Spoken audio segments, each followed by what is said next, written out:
Квадрикоптер минува низ обрач. Што е тука чудно, прашувате? Овој човек тоа го прави без џојстик или компјутерско глувче, само со моќта на мислите.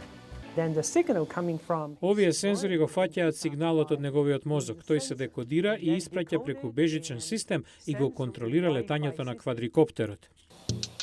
Со поддршка на Националната фондација за наука, биомедицинскиот инженер Бин Хи со соработниците од Универзитетот на Минесота го создаде овој мозок-компјутер интерфејс со Крајна цел технологијата да им помогне на лицата со пречки, например оние во количка, самостојно да вршат разни работи. Професорот Хи и соработниците се уште го тестираат системот. Најпрв им вежбаат летање на компјутерска симулација од 10 до 20 часа.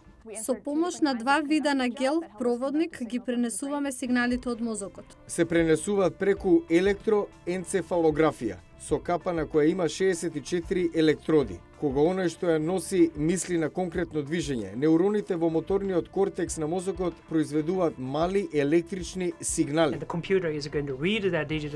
Компјутерот ги чита таквите дигитални сигнали и така лицето управува со квадрикоптерот.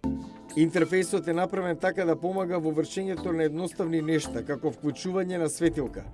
Без оглед дали се работи за воен ветеран со тешки повреди или пак лице што претрпело мозочен удар, целта е тие да живеат понезависно од помошта на други.